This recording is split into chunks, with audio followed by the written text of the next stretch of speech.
மீண்டும் தமிழ்நாட்டுல மிக கனமழை பொறுத்தவரைக்கும் பதிவாக வாய்ப்புகள் இருக்கு.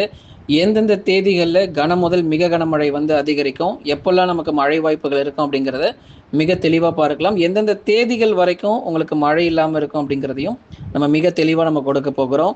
நீங்க தயவு செஞ்சு கடைசி வரைக்கும் வானிலை அறிக்கையை கேட்டா மட்டும்தான் உங்க மாவட்டத்துல மழை வரப்போதா இல்லையா, எந்தெந்த நாட்கள் நமக்கு மழை கிடைக்கும், எத்தனை நாட்கள் மழை வர வாய்ப்பு இருக்கு, அடுத்த சுற்று மழை எங்கெங்கெல்லாம் நமக்கு மழை பெய்யும், எங்கெங்கெல்லாம் நமக்கு மழை பெய்யாது அப்படிங்கிற முழு தகவலையும் நம்ம பார்க்க முடியும். ஆகவே நீங்க மறக்காம எல்லாருமே நீங்க லைக் பண்ணுங்க, சப்ஸ்கிரைப் பண்ணி தொடர்ந்து சப்போர்ட் பண்ணுங்க. துல்லியமான வானிலை அறிக்கையை பெற்றுக்கொள்ளுங்க. நம்ம சேனல்ல மெம்பர்ஷிப்பா ஜாயின் பண்ணாதவங்க கொஞ்சம் சீக்கிரமா மெம்பர்ஷிப்பா நம்ம சேனல்ல ஜாயின் பண்ணுங்க. அதே மாதிரி யார் யாரெல்லாம் சூப்பர் சேட்ல இன்னும் ஸ்டார்ட் பண்ணாம இருக்கீங்களோ நீங்களும் சூப்பர் சேட்ல நீங்க தெரியப்படுத்தலாம். உங்களுடைய கமெண்ட்ஸ் எல்லாமே நமக்கு ஹைலைட் ஆக வரும்.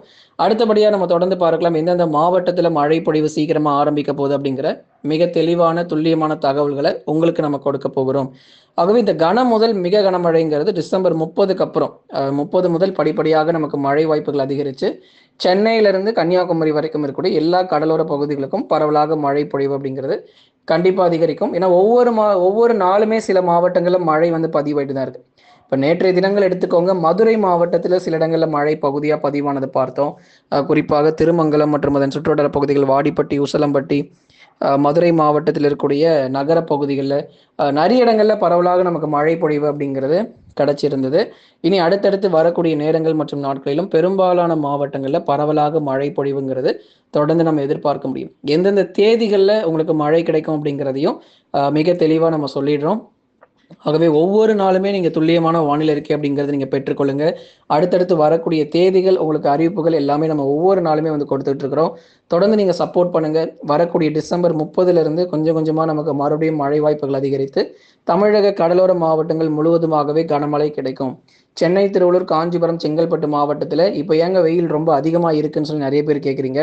இந்த 4 மாவட்டங்கள்ல வெயிலுடைய தாக்கம் அதிகரிக்க காரணம் வங்கக்கடலில் உருவாகி இருந்த குறைந்த காற்றழுத்த தாழ்வு பகுதி பொறுத்த வரைக்கும் தமிழ்நாட்டை விட்டு விலகி போயிடுச்சு. தமிழ்நாட்டை விட்டு விலகி போனதுனால நம்ம கிட்ட இருக்கக்கூடிய ஒட்டுமொத்த ஈரப்பதத்தையும் உறிந்து கொண்டு இது மொத்தமாக ஒரிசா பகுதிகளில், ஆந்திரா பகுதிகளில் மிக கனமழையும் அதி கனமழையுமா கொட்டி தீர்க்கிறத பார்க்குறோம். அப்போ நம்ம கிட்ட இருக்கக்கூடிய அந்த காற்றில் இருக்கக்கூடிய மொத்த ஈரப்பதத்தையும் உரியும் போது என்ன ஆகும் அப்படின்னா நமக்கு வெப்பம் அப்படிங்கிறது அதிகரிக்க தான் செய்யும். நமக்கு பெங்கல் புயல் வந்தப்போ கூட அங்கே வெயில் ரொம்ப அதிகமாக இருந்தது. ஒரிசா, சத்தீஸ்கர், வட மாநிலங்களில் வெயிலுடைய தாக்கம் அதிகமாகவே காணப்பட்டது நமக்கு பெங்கல் புயல் கரை கடந்தப்போ. அப்போ ஒரு பகுதியினுடைய ஒட்டுமொத்த ஈரப்பதத்தையும் முறிந்து கொண்டு தான் இது ஒரு புயலானாலும் ஒரு தாழ்வு பகுதியாக இருந்தாலும் ஒரு பகுதிகளில் கனமழை கொடுக்கறத நம்ம பார்க்கிறோம். இப்போ நமக்கு இந்த சுற்று மழை பொழிவுல அது தொடர்ந்து ஒரிசா பகுதிகளுக்கு போய் அந்த இடங்கள்ல நிறைய ஒரு மழையை கொடுத்து அதுக்கப்புறம் படிப்படியாக வலு இழந்த நிலையில தமிழ்நாட்டிலேயே திருப்பி வந்து கரையை கடந்து ஒரு மிதமானதுலேருந்து கனமழையாக கொடுக்கக்கூடும் அப்படிங்கிறது தான் நம்ம தொடர்ந்து சொல்றோம். இந்த தாழ்வு பகுதியுமே கூட வடக்கு ஆந்திரா மற்றும் ஒரிசாவில் முழுமையாக கரையை கிடக்கல. அங்கே போயிட்டு மறுபடியும் தமிழகத்தை நோக்கி நகர்ந்து வலு குறைந்த நிலையில, ஏன்னா வலு பெற்றுச்சு அப்படின்னா அது புயலாக மாறிடும்.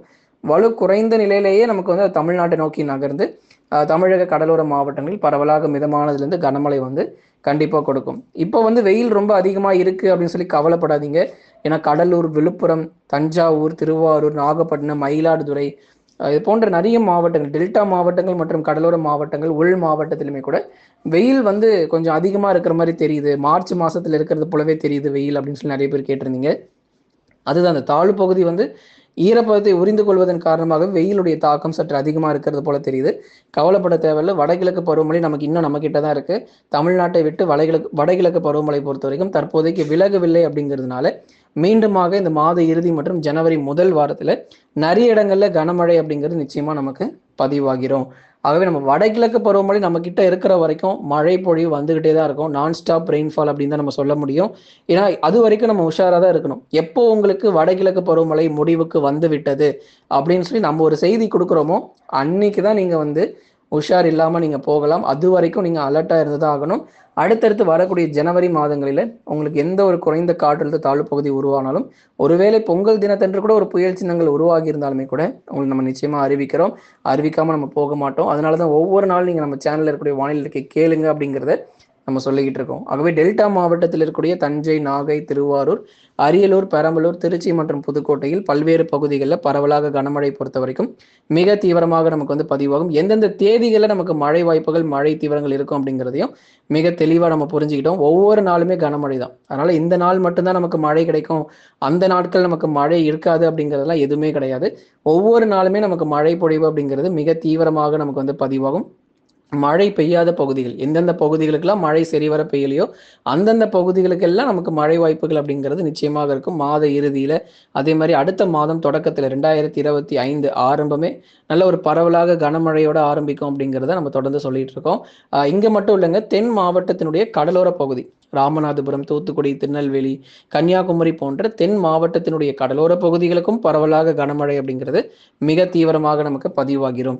ஆகவே ஒவ்வொரு நாளுமே நம்ம எச்சரிக்கையாக இருக்கணும். மழை எங்கெங்கெல்லாம் பதிவாகும், எங்கெங்கெல்லாம் பதிவாகாது, எங்கெல்லாம் கனமழை ரொம்ப தீவிரமா இருக்கும், எங்கெல்லாம் மிதமான மழை மட்டும்தான் வருங்கிறத மிக தெளிவா நம்ம பார்த்துட்டு இருக்கோம். சென்னை முதல் குமரி வரை இருக்க அனைத்து கடலோர பகுதிகளுக்கும் படிப்படியாக இந்த தாழ்வு பகுதி வலுவிழந்த பிறகு உங்களுக்கு மழை பொழிவுகள் எல்லாமே அதிகரிக்க ஆரம்பிச்சிடும்.